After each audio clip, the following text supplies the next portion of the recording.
politics of fear and hate are wrong. We love you and politics of compassion But America, and love are right. we are not going back.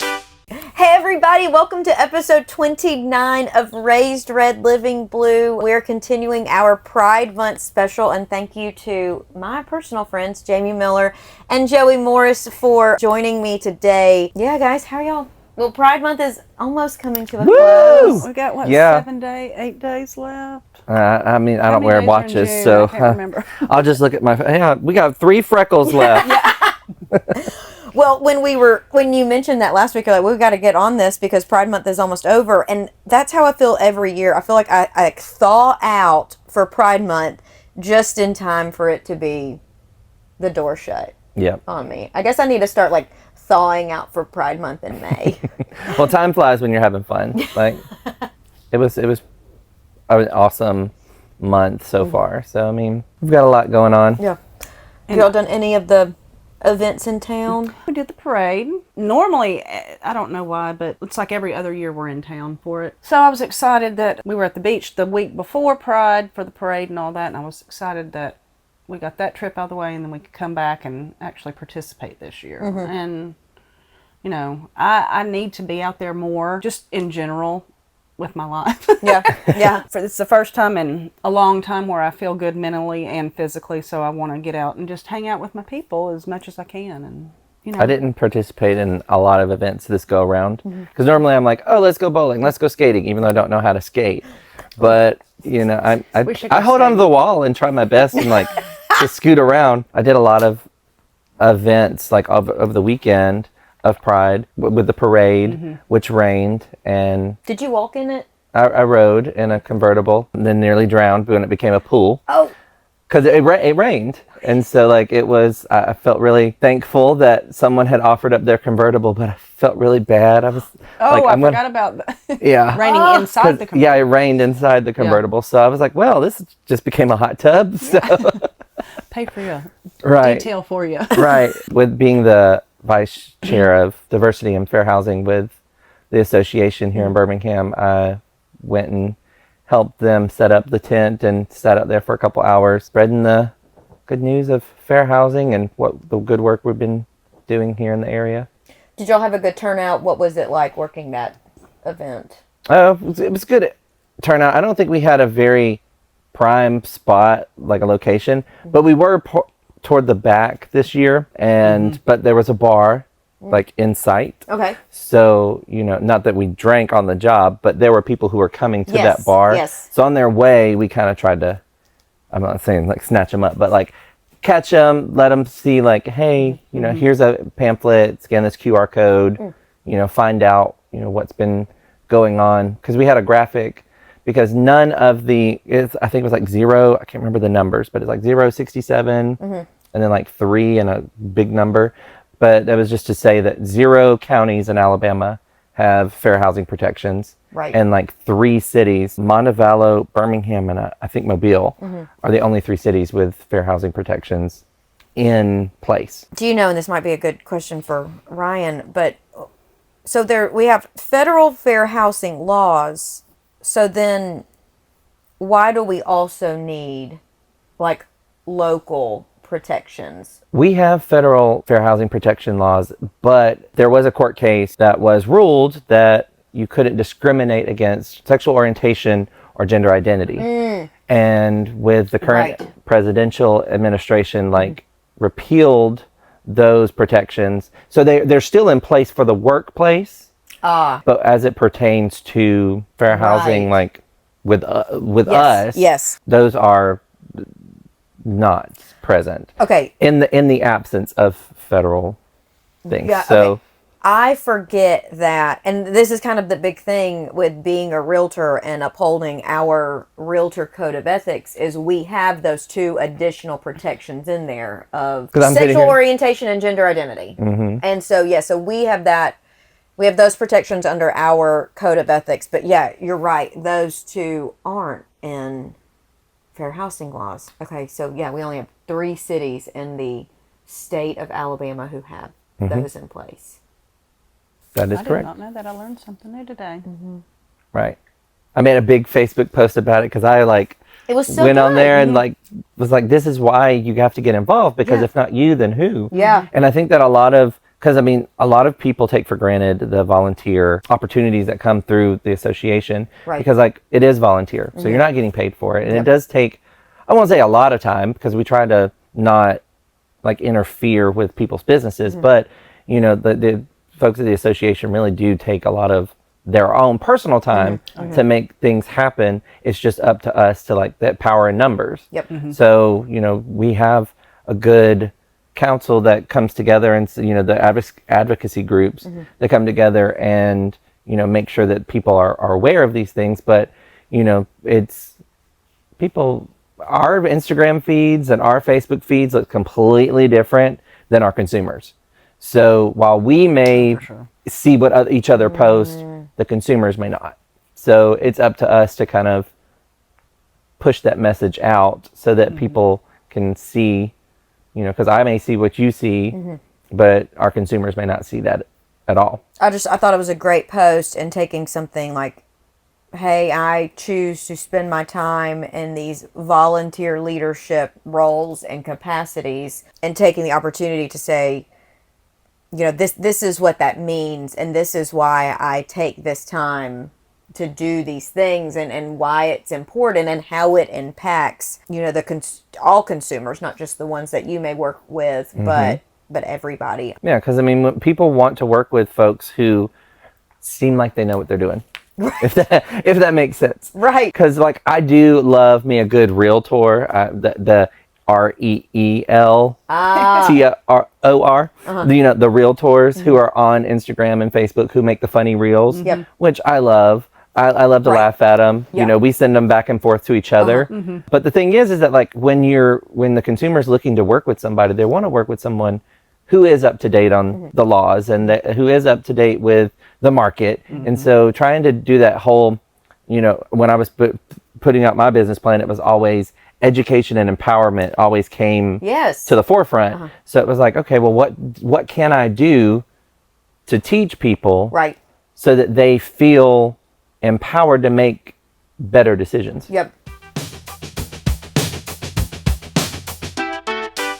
We kind of jumped in on this. Do either of y'all like want to tell the people who you are? I just said names. I'll go first. I have lived in Birmingham since '97. I went a couple different jobs. Got my real estate license in 2019 and hit the ground running with that. Had a good first 2 or 3 years, and then had some little knee issues this last 3 years.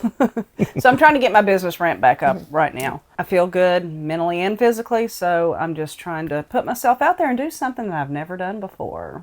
Face a fear, you know, this summer. Face a fear, get on a podcast. Yeah. I mean, we can like talk about, you know, real estate or however much we want. Jason and I, we kind of like go in and out of like, sometimes we talk a little bit about real estate, sometimes we don't, but it is not a primarily real estate podcast. Good. So maybe I should have like sorry, I did not. I didn't say Oh good. man, okay, now I can unbutton my pants and everything. Don't have to be so prim and proper. Right. Well, it's mostly political. Yeah. And so I took the reins this month, and I said, I really want to go rogue, and I want to interview or have all queer guests on. So Lindsay Sport came on. Love Lindsay. That was a good one. That was a really good one. Thanks, friend. And both of y'all sides. I was listening intently, and then I called you right after I finished it. I was like, I am so proud of y'all. That was really good. And I learned so much about each one of you that I didn't know. And it just made me proud to be your friends. Thanks. Yeah. And so I just wanted to like talk to, you know, my people. You know, a lot of us are familiar with each other's stories, not fully, but in this time, and it's unfortunate that Pride has become politicized, and a lot of people know a gay person, but don't always know their stories and their struggles and what they've been through. And I, you know, however much y'all are willing to talk and share, we have a great editor. And so if you say anything you don't like, just say aloud. I give them notes all the time, but just be like, hey, like, I don't like how I said that. Let me rephrase it. Or, you know, I was kind of on a roll and I wanted to share that in this room, but please don't put that in the podcast. So like if there's anything with that, like I want everybody to feel like very fully comfortable. Like just be as like open and vulnerable as like y'all feel comfortable with. Okay. I started with that. Right. I was like, I haven't even introduced myself yet. I was like, Joey introduced, and I was like, okay, well, I just got wrapped up in listening to you guys because, like, you know, we've been friends for so long. Yeah. Like, I just feel like we just sit around and Like family. Yeah. just like family, just chit chat and do whatever. But I'm Jamie Miller. I moved here to Birmingham because you started with Birmingham. So I'm from Wetumpka, Alabama, deep south, and I moved to Birmingham after graduating from Auburn in 2015. God, that was 10 years ago. Yeah. So this year would be 10 years I've been in the Birmingham area, because when me and my fiance, well, my husband, boyfriend, husband, fiance. boyfriend, fiance, husband, like, you know, the chain of command, but you know, the progression. He is from the Moody area. And so we lived with his mom for 2 years before like putting an offer in on a home. We live in Fultondale, Alabama. And so before we moved into, because I think we moved in there in 2017. So I've officially lived here from 2015, but haven't been a homeowner here until 2017. We have 2 dogs, Pepper and Leia. We love them to death. We love to travel and do stuff, but we have 2 dogs to put through college. So, because let me tell you, they are expensive. Yeah. That's why Karen and I don't have any puppies. Well, you know, we'll eventually get that. We've had the talk of after these 2, I think we're going to take a break and, you know, be done. But I don't think we'll ever truly be done because, like, house is just not a home without a pet to me. So and I agree with that. that's just my opinion. Yeah, and that is a goal of mine. We live in a condo, and we've lived there since 2019. And there's times where I want a dog. I've never had a dog myself. I've had cats, but I've never had a dog. And I thought, wouldn't it? I mean, I come over here and I see your dog, and it's just like they just love you so much. Yeah. And you just come home and they tackle you and Right. you know, and just sit on the couch with. I've never had that. Right, it made me so happy to walk in and like your dog was like, got a baby, like little baby in its mouth, not an actual baby, but like a little toy in its mouth, and you know, it was like, hey, like play with me, like I'm so happy you're here. Then the look of shock where you're like, oh my gosh, like not jumping around and doing anything. It's like, oh, he loves me. They're sweet. Maybe I'll do it. Maybe. If we ever get out of the condo. Right. Which, we gotta get you out of that condo. But if you don't, that's fine too. yeah, I mean, it is too, but no pressure. I think we're about at the end of the condo life. So Really? I know. community living sometimes it's good, you know, if you don't want the yards and the maintenance and all that, but then it's community living. Yeah. And so it kind of gets a little The heavy. text threads and the Facebook And the- groups and the HOA meetings. I had to excuse myself from the Facebook. I hear complaining a lot, just in general. The situation, the world today, and I cannot go on there to listen to people who I live with in that building just complain. And so I've been happy since I took myself out of that Facebook page, and I don't know anything going on in the building now, and that's okay. Joey's like, I removed myself from a toxic situation. I did. Right. I'm so much You did what happier. was best for you and Yes. your mental health. Because, I mean, you know, it's one of the first notifications that always come up, and I'm like, okay, who's complaining about what now? You know, so, but it's good. We'll find a house. If it's meant to be, it's meant to be, and if it's not, then we'll stay there and do, you know, keep on keeping on. But I like it because it's, you know, it's very within 5 miles of everything that I need, you know, but it's fun. Sometimes it is, sometimes it's not. Can we go back to you and Brandon living with his mother? How was that? Yeah. What? Whoa. Hey, I feel like living with an in-law is already Well, we weren't even tricky. like fiancéed at that point. So, Fiancé! right. We weren't even engaged. but just So we were just dating. Yeah. And I mean, but we even had for, already figured out straight that people. Yeah. It's a little tricky, and then whatever encounters we have, there's just another layer of trickiness that is added on top. Well, I think what solidified it was like Brandon and I we met in December of 2011.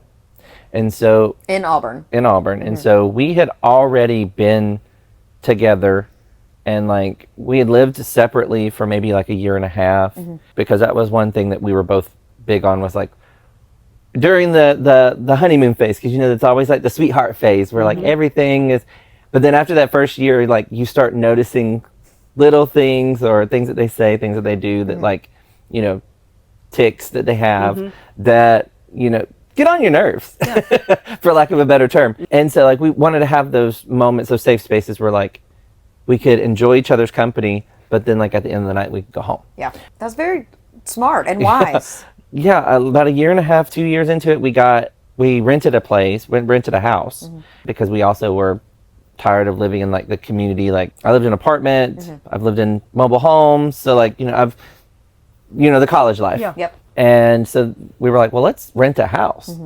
But we did it, I think the way we did it, the way we went about it was also smart too. We had a roommate. We had someone else that was in the house as well. She worked with us at a steak and seafood restaurant. So we worked together, lived together. So it was one of those things that we were like, well, we'll see how this goes. The energy that we all brought to, the house was great. And we all worked in tandem, helped do dishes, took the trash out, all those things that like you worry about. But when I met Brandon's mom, I think we had been dating for maybe 2 weeks. And she had come to town because he had recently, a couple months before he met me, had broken up with his boyfriend, and whose mother was on the board of trustees, I might add. Ooh la la. Of Auburn? Mm-hmm. Scandalous. Hello. Scandalous. Was he out? I don't know. I've never really like met him. That's beside the point. We saw each other like at a bar in Auburn one time, and Brandon was like, "That's my ex," and I was like, "Hi," and that was it. What's up? Yeah. What was really funny is like Brandon had told me that he was like, "Well, this is how long my longest relationship was with this guy, and just wanted to let you know." And so when I met his ex, I didn't want to be like, "Ha, I won." Look what you let get away from you. But the thing is that like, he was a really nice guy to me, at least. But his mom was coming down to help him grab some boxes from his ex's old house. And so we like to sleep. We're sleepers. So we were sleeping in, even though Brandon had told me that college beauty sleep. Right. Even though Brandon had told me that, my mom's going to be here at such and such time. But she ended up getting there a little earlier than we had anticipated. She just came in his room and sat on the foot of the bed, and we're both in the bed. And the conversation was like, it wasn't awkward. Yeah. But I felt awkward, like I'd be so anxious. nervous. I'd be like, this is not what I envisioned. I envisioned like sitting in the living room and being ready and dressed. Clothes on. Right. Not like, oh, you're here early. Right. Best foot forward. I had nothing on but my birthday suit. And I was just like sitting there, laying there in the bed, pulling the covers over my shoulders, like, Don't see me. right. Yeah. Sorry. And literally, like their they talk to each other like they're best friends. And so I was like watching the conversation happen. And then she just happens to look over and is like, "Hi. Good morning." Need coffee? And right. You need some coffee? Right. Can I get you anything? Right. And now I'm sitting here thinking like, oh my God, like, oh, I'm so sorry. This is not how I envisioned this to happen. But she was like, okay, well, let's go ahead and get this done so we can, I want to go get lunch or something before I have to head back to Birmingham.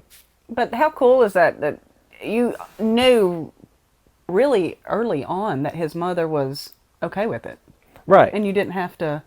And I would go a step further, not like just okay, Well, but she's fully accepting. Fully okay. Yeah. I mean, like, my mom would not have been that chill if I was in the bed with a boyfriend. My mother would. My dad wouldn't. Yeah, and He'd so probably be fine with it now, but, scandalo. after, what, how old am I? 30 years? 32 years of being gay? I mean, everybody's fine with it now. I'm kind of like you with my mother. I've never had an issue with my mother. Mm-hmm. My dad it took about 5 years to come around, but then, I always said to myself, I just was going to make my own way regardless and not have to ask for any help for anything. Right. And I think after that 5-year mark, I was living in Birmingham at that time. And he knew he didn't have to worry about me. And my dad's 43-year-old retired baseball coach, very prominent region that we are from in Kentucky. And, I was thinking all my family was going to disown me and all that. And he's straight up Republican and has been, I don't know how long, but I said, "Are you going to disown me?" He said, "No, I'm not going to disown you. Are you crazy? You're my daughter." I said, "Okay, I'm good then. I'm good." And then that's how I've literally lived the last 32 years is because if I had his approval, everything else was cake. Cake. And it's been like that. I've been lucky. I think my story's a little bit different because I've just been very lucky. I've not experienced any kind of backlash with any kind of communities or most people that I've ever met in, 25 years of living in Birmingham. So I'm thankful for that. You are so good at seeing the positive and accepting people. And I think if you and I encountered the same, let's say we had a similar situation and we were both there, you would probably water off a duck's back, no big deal. And I would probably go to level 15. Right.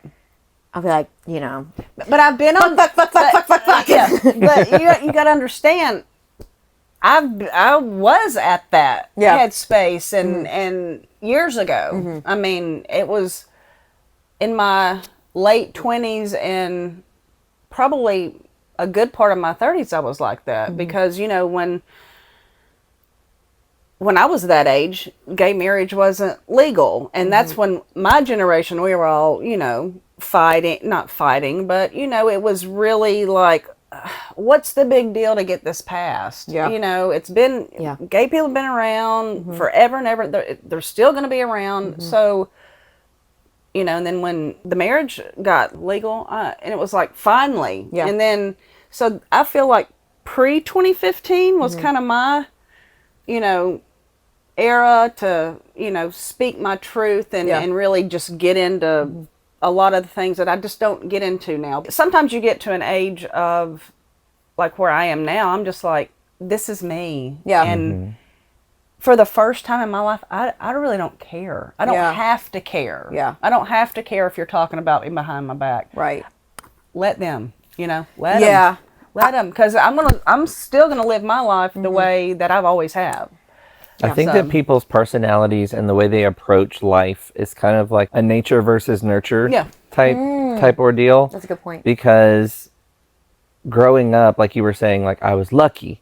And I was lucky to be born into the family I was. I was lucky to be in situations where it encouraged me to be the person that I am, to be so strong-willed that if the world turned against me, I'd think I'd be fine. Right. Yeah. Because like you said, like I grew up Southern Baptist. And so, when I came out, it wasn't just my family that, I was worried about. It was the congregation of the church. Didn't they call the preacher in? They did. And so it was the congregation of the church. It was private meetings with the pastor and his wife. It was, the youth minister, basically everybody on staff. Like just, the air felt different. Yeah. The moment they knew. Yeah. Because when they didn't know, and it was like, it was fine. Everything was okay. But the moment they knew, it was like I was walking on eggshells. But to, like you said, be lucky to be born in the family that you're in, where, did my mom and I disagree on it? Absolutely. I think there were a couple conversations that happened between family members that kind of brought my mom around to the idea or the fact, because it wasn't easy. There were still a few years that, we didn't see eye to eye on things. But my dad actually grew up next door to two lesbians. And, he got to meet these lovely people that lived right next door that taught him how to garden, how to use tools, how to, you know, be the man's man that my dad is today. Like, he learned I won't say all of it, but like he learned most of that growing up from the ladies next door. They like provided this like sense of stability in the home that he wasn't used to. Right. And so when I came out, it was hard because, you know, being forced out like that, like I got a text message on my phone and my mom intercepted it. It was a flip phone, so it wasn't any of there wasn't any of these face recognitions or passwords, passcodes that you had to put in. It was a flip phone. She just saw it dinged and she was like, well, I'll let him know that he got a message. And it was a message that was between me and a friend of me and explaining, like, I had relations with a man. Yeah. Because, you know, with Adam, you know, like with this person. And like they were asking me how it went. Like my mom intercepted that. And so it was tough. And so like, you know, my mom didn't speak to me that night. She woke up the next morning and normally the normal morning routine was, you know, make breakfast and, you know, everything's bright and cheery. We're playing music. We're listening to, you know, our Christian music on the way to church. And it was silent. Everything was silent. Like I said, the air just felt different. And I think more so my mom was more, and we've had conversations about this, my mom was more so worried about like, do you understand what this is going to do to your soul? What this is going to do to your reputation? What this is going to do to your safety? Because now there was the increase of, like, I moved away to Auburn.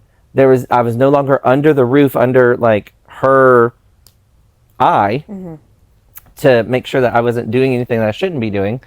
And so now she had to like trust me as a young adult that I was going to make good choices and that I was going to like not put myself in predicaments and situations that were going to like compromise my safety, my health, like all those things. She's like, this is like, it's going to change everything for you. And I'm like, not really. I mean, it's no different than me. Like if I were female, like, and now you found out that I've been having sex, like, you know, normal mom instinct would have been like, okay, well, now we're going to go to the doctor and you're going to get a pill or whatever it is The IUD. the IUD thing. Like, I don't know what that, you know, not my body. So that's why I say not my body, not my choice, you know, like I don't know whatever works the best for you, like you do you, sis. But you know, it was no different than that. So I was just like, okay, well, wonderful. So there was that Sunday during the day, I was sitting in Sunday school and, you know, I got pulled out. Youth minister knocks on the door and says, hey, Jamie, can we see you for a second? And I was like, yeah, sure. Walked out and got escorted to the pastor's office. My heart raced. Yeah. Because I was like, what is happening? Because when they opened the door and my mom was sitting there, that was when I was like, oh God. Here we go.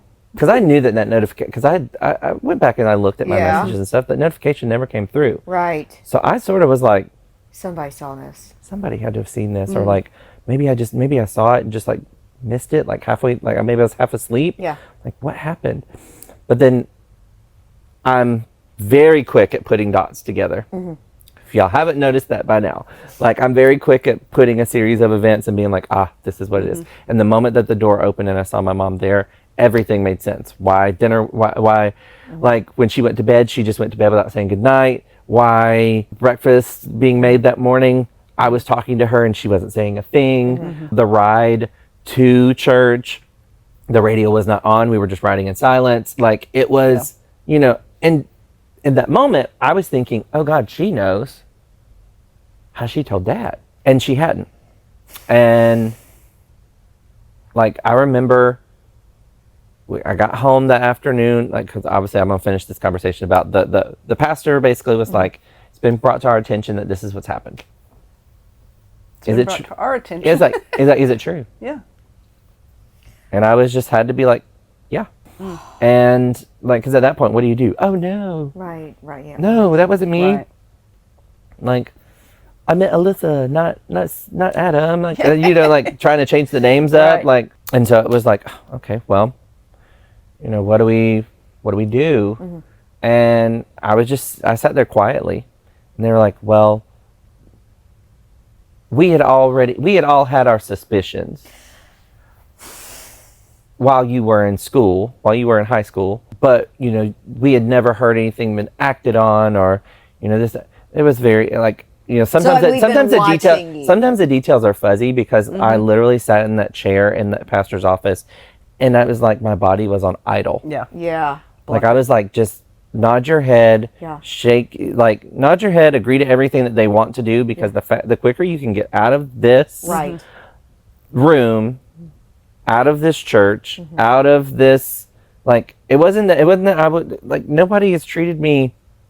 I won't say that they've treated me differently. They haven't like verbally said anything negative to me. At that point, it was I was just wanting to get out. Like I didn't know like what was going to happen, because like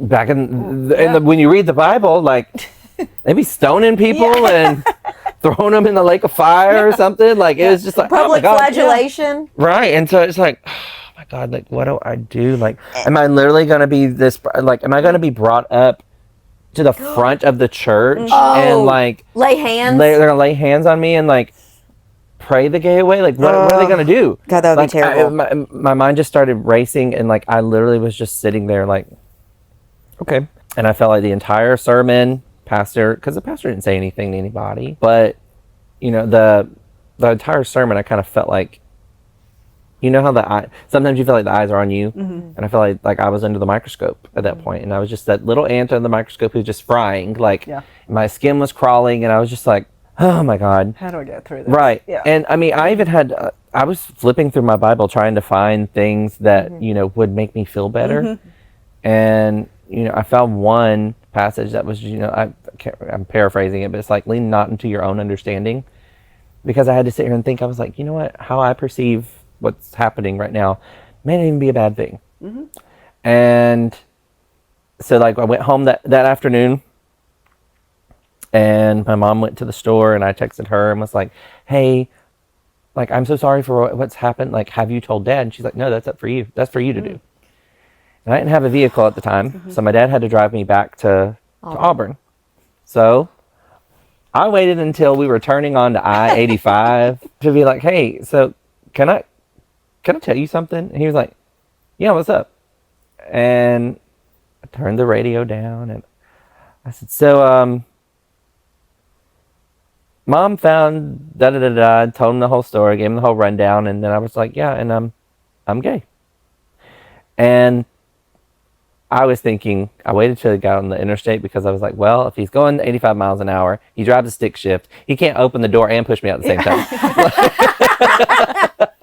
The worst case scenario is going through my mind. Yeah. And he just said, okay, so what you're telling me is I'm not going to get any grandkids out of you? And I said, I mean, there's ways, but I mean, not biologically, no. Like not like I'm not carrying it. So I was like, what? Like, no. And he was like, oh, okay. In my mind, I was sitting there thinking, I was like, okay, like, what do you mean? And he's like, son, good people are gay. Damn. And then that's when he told me like about my Aunt Vicky and Uncle Linda, who I hadn't even like put two and two together. Uncle Linda. Yeah, but the thing is that like, Are they the next door neighbors? Yeah. Oh, okay. And so I was like, he told me about them, and I was like, I hadn't even put two and two together, because Uncle Linda had been like. Did you really call? Did you? Yeah, I'd always called her that. So like Uncle Linda like was like suffering from like, I can't remember if it was cancer or something, but she was going through like a lot, and so like I didn't really like see her for like physically see her for a long time. So I was always meeting Vicky at the gate. Because like there was a gate that went between my grandparents' house and their house, and Vicky would see me at the gate, and she'd be like, hey, little shithead, come here. And I would come to the gate, and she would feed me a strawberry. Hey, little shithead. Yeah, she'd be like, hey, little shithead, come here. And she'd feed me a strawberry, and she'd be like, you like that? Like, yeah. Well, they grow right here, and they're right through the fence. So if you ever want to if you ever feel like you want a sweet treat, Little sweet treat. reach through, run it over there, that water hose, wash it off, and you can have one. But don't eat them all. Don't like, eat 'em all. But the thing is that, like, talking to my dad, when my dad was like, well, when I was little, she'd be like, hey, little shithead, come here. What are you doing? Come here. And she was that way. Yeah. And I don't know if that was like, because people are like, oh, well, that's your first impression of a gay person. Like, I didn't know. I didn't know. Yeah. I just thought she was a nice person. And so to Well, hear Uncle Linda was a woman. right, and so to hear my dad be like, well, good people are gay. Yeah. Mm-hmm. God. And I have a gay cousin and grew up with a gay cousin. She's 10 years older than me. So when we were little, we always were like, oh, let's go hang out at their house because they were fun to be around. Yeah. And, my dad trusted them. And, and looking back now, it's like, there's several gay people in both sides of my family. And I'm like, did that make it easier? Because everybody knew back, back then. And we weren't brought up in church. So I didn't have to deal with that. Yeah. My mother, when I told her, the biggest thing that she was just scared of was safety. She said, I'm just scared of the life you're going to encounter. And I'm like, what do you mean? And she's talking hardships and, if you, encounter nasty people. But I really haven't.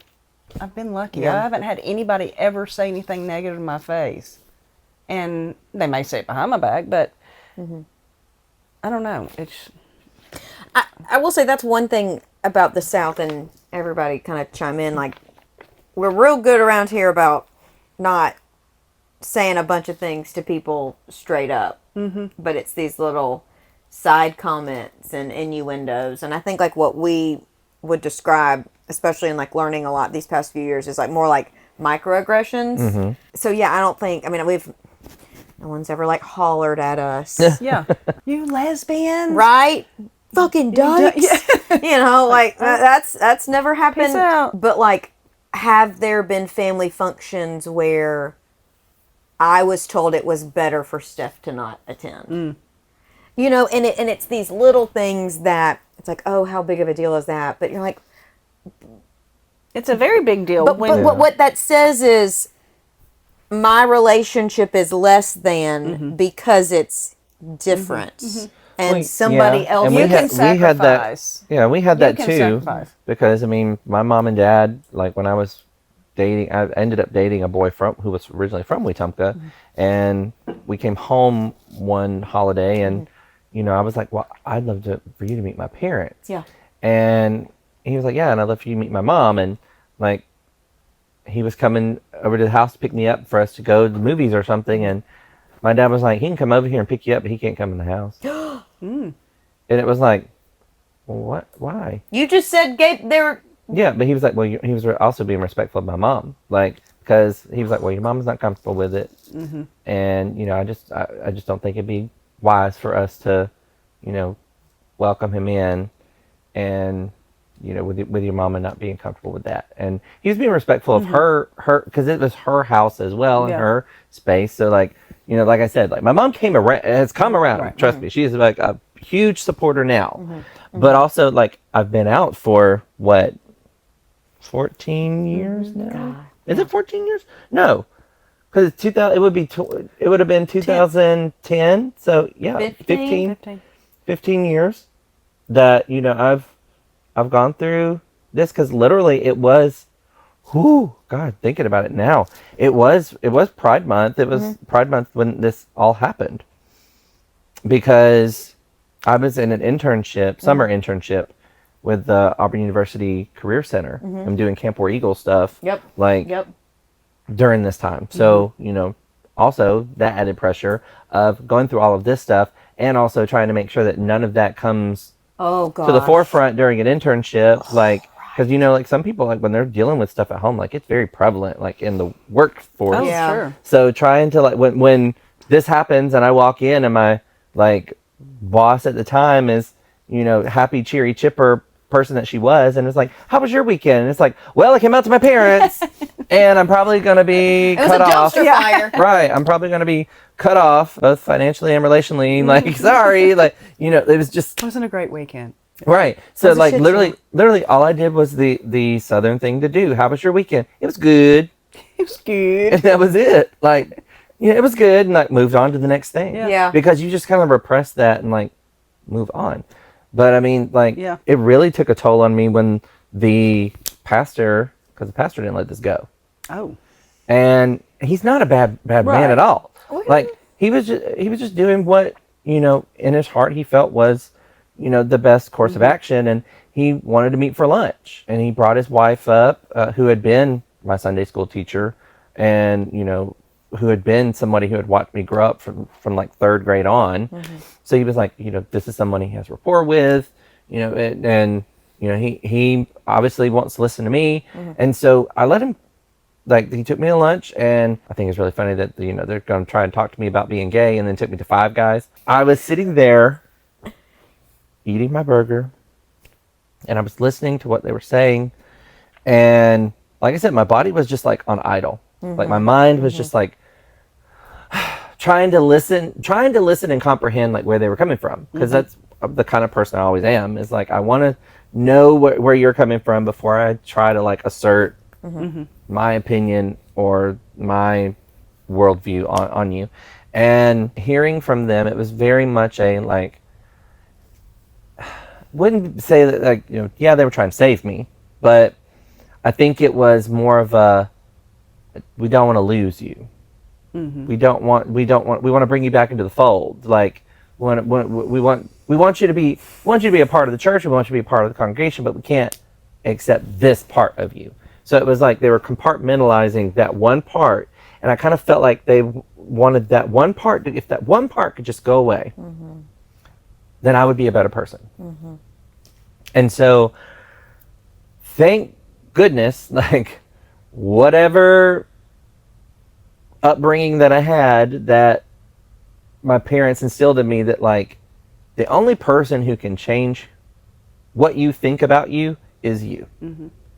And so I listened to what they had to say, and I took it all in, and we hugged each other, said goodbye, and I went back to my dorm room, and I just thought to myself, I was like, well, what do you want to do now, gay Jamie? Like, do you accept this part of you? Do you try to pray that out of you? Like, what do you do? And Gay Jamie. right, Hey, gay Jamie. right. And so the part of me, it was a fight or flight response. Yeah. And that part of me said, well, if they can accept me for all of who I am, They get none of then me. they'll have none of me. Yeah. Yep. And so, like, it got to the point where I wasn't coming home, because I would only be able to come home on the weekends, and that would mean Saturday with the folks, and then Sunday go to church.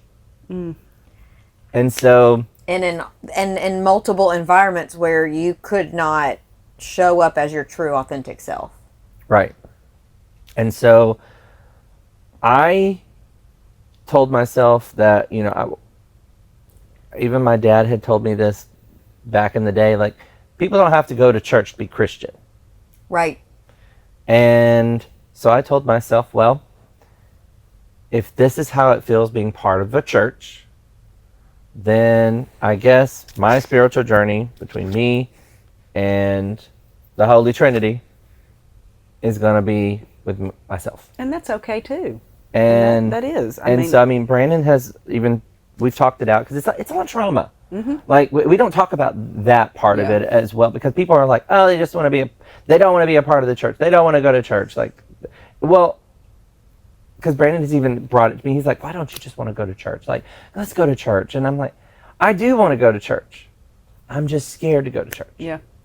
And luckily we have churches around Birmingham that, I mean, they show up at the pride parades. They like, love us. Y'all means all. Like, We were going to get there. Like, all of us, like, love is not just for Christians. It's for all people, because we're all God's children. Yeah. And so like I'm seeing more and more of that, and it's really been encouraging to me. And as a almost 35-year-old gay man, like it 35-year-old gay Jamie. right, it just makes me feel like maybe I can get back to that part of me, because that part of me, like, there's a reason why people say, oh, Jamie sweetheart, Jamie sweet nature, that because like that is my upbringing. Like I try my hardest, like, don't discriminate, don't hate, don't do that. Even the people that say they hate me, like, love them, because like that's what I was taught, was I can't hate somebody. Like I can have a strong disliking, but I'm never gonna hate anyone. Yeah. Because the God that I believe in isn't hate. So when these folks showed up to Pride last week and they had the signs that said God hates fags, and that they What? I didn't see that. no, they were Where were they at? oh, they were up by the PNC Bank. Yeah, like, yeah. Y'all were down by Sidebar, but they always are right there where the like parade route starts. But then they have the signs. Oh, I remember seeing one. It was year before last when we walked with the realtors. Yeah, because we were right there yes, next to them. I remember that now. And they have people who stand there with flags and stuff to try to like hide them. Right. Because like it is very triggering for people like me who are riding in this parade, very very proud of who they are, like proud of this part of me. Yeah. And they're over there like, well, pride is a sin, and it's all of that. I was like, well, there are a lot of things that can be listed as sins, but Jesus Christ came to this earth per your Bible that you are Opening up. Steph calls it the magic book. Oh, the magic book. But it's like per this Bible that you that like the Bible that you are holding in your hand tells me that for all have sinned and fall short of the glory of God. So don't stand there so high and mighty, because I'm sure you've sinned at one point in your life, and this one sin is supposed to like be eradicated, taken out, like not like seen as a thing, like even though that there is quite a bit of adultery, quite a bit of theft, quite a bit of lust, quite a bit of, because don't get me started on every time that we turn on the news here in the great state of Alabama that there is a child being sexually abused, molested, raped, and it's not, and it is not the drag queens, and it is not the gay folks that are doing it. Now, can somebody go and find a story or two that they can say, well, look at what they did? Yes. But come to me with your one or two stories where somebody has this, and I will tell you it is not right. But come to me with your one story, and I'll meet you with 10,000. Because are there? I even had this. There was some gay couple in Atlanta that had been molesting their children, and like they were caging them up and doing all these things that were awful, gruesome, horrific. I would never want that to ever happen to any child in America. That's not just because they're gay, right? But but as a gay man in Alabama, I literally sat there, and Brandon was like, "What's wrong?" And I said, "What?"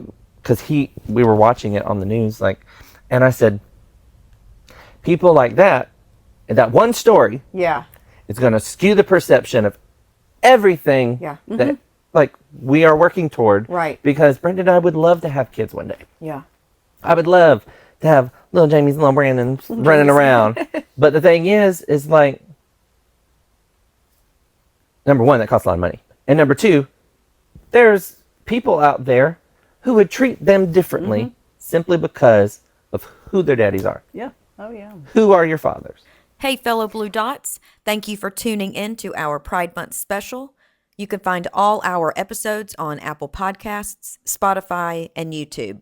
If you like what we're doing here at Raised Red Living Blue, hit that subscribe button and leave a review.